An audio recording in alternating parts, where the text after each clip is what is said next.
ఓం గణానాం త్వా గణపతిగుం హవామహే కవిం కవీనాముపమశ్రవస్తమం జ్యేష్ఠరాజం బ్రహ్మణాం బ్రహ్మణస్పతాన శృణ్వన్నోతిభిः సీదసాదనం.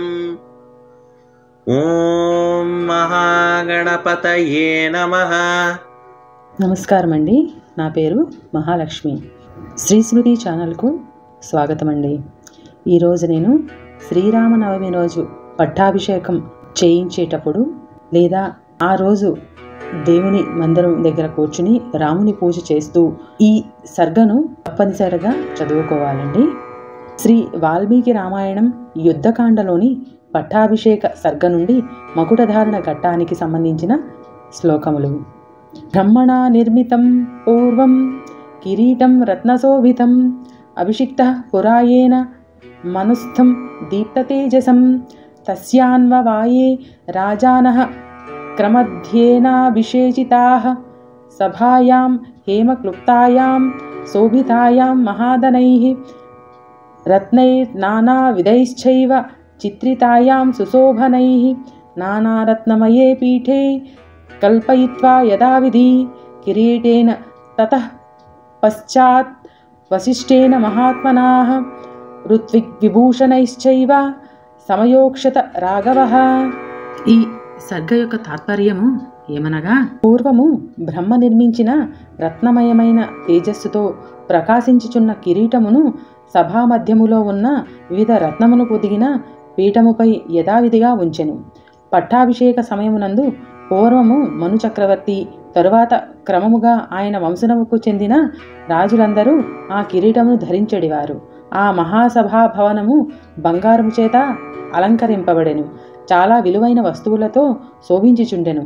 అనేక విధములైన చాలా అందమైన రత్నములతో అది చిత్రవర్ణమై ఉండెను. పిదప రత్నపీఠముపై ఉంచిన ఆ కిరీటమును తీసి వశిష్ఠుడు రాముని శిరస్సుపై అలంకరించెను. అనంతరము ఋత్విక్కులు రామునకు ఇతర అలంకారములు అలంకరించిరి. అలాగే శ్రీరామనవమి విశిష్టతను గురించి తెలియజేయబోతున్నానండి. దశావతారాల్లో 7వ అవతారంగా రావణ సంహరణార్థమై శ్రీరాముడు వసంత ఋతువులో చైత్రశుద్ధ నవమి గురువారం నాడు పునర్వసు నక్షత్రపు కర్కాటక లగ్నములో మధ్యాహ్నం 12 గంటలకు జన్మించారు. ప్రతి సంవత్సరం ఈ రోజునే శ్రీరామనవమిని పండగలుగా జరుపుకుంటారు. శ్రీరాముని జన్మదినమైన చైత్రశుద్ధ నవమి నాడు శ్రీరామనవమిగా పూజలు జరుపుకుంటాం. దేశవ్యాప్తంగా రామునికి పూజలు జరుగుతాయి. శ్రీరామనవమి రోజున వీధులలో పెద్ద పెద్ద తాటాకు పందిళ్లు వేసి సీతారామ కళ్యాణం చేస్తారు. శ్రీరాముడికి అరటిపండంటే ప్రీతికరం. కొలిచేటప్పుడు అరటిపండ్లతో నివేదన తప్పనిసరి. ఇళ్లల్లో కూడా యథాశక్తిగా రాముని పూజించి వడపప్పు పానకం నైవేద్యం చేసి అందరికీ పంచుతారు. అలానే ఉత్సవాల్లో భాగంగా అన్నదానం నిర్వహిస్తూ ఉంటారు.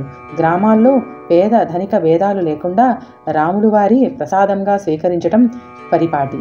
శ్రీరామనవమి రోజున సీతారామ కళ్యాణం చేస్తే సకల శుభాలు చేకూరుతాయి, అష్టైశ్వర్యాలు చేకూరుతాయి. అయోధ్య రాజైన దశరథుడు రాణి కౌసల్యలు జరిపిన పుత్రకామేష్టియాగ ఫలితంగా కలిగిన సంతానం శ్రీరాముడు. దశావతారాల్లో శ్రీరామావతారం ఒకటి. రావణుని సంహారం చేసి శ్రీరాముడు ధర్మాన్ని రక్షించాడు. మానవుడు ఎలా ఉండాలి, బంధాలను ఎలా గౌరవించాలి, కాపాడుకోవాలి అని ఆచరించి చూపించాడు శ్రీరామచంద్రుడు. మనం శ్రీరామనవమి పండుగను భద్రాచలంలో ఏ రోజైతే చేస్తారో అదే రోజు అందరూ అన్ని ప్రాంతాల వారు జరుపుకుంటారు. శ్రీరామనవమి రోజున ఉదయం 6 గంటలకు నిద్రలేచి తలంటు స్నానం చేసి పసుపు రంగు దుస్తులను ధరించాలి. పూజామందిరము ఇల్లు మొత్తం శుభ్రం చేయాలి. పూజామందిరము గడపకు పసుపు కుంకుమ, ఇంటి ముందు రంగవల్లికలతో అలంకరించుకోవాలి. పూజకు ఉపయోగించే పటములను గంధము కుంకుమ పెట్టి సిద్ధంగా ఉంచాలి. శ్రీ సీతారామ లక్ష్మణ భరత శత్రుఘ్నులతో కూడిన పటము లేదా శ్రీరాముని ప్రతిమను కానీ పూజకు ఉపయోగించవచ్చు. పూజకు సన్నజాజి, తామర పువ్వులు, నైవేద్యానికి పానకం, వడపప్పు, కమలాకాయలు సిద్ధం చేసుకోవాలి.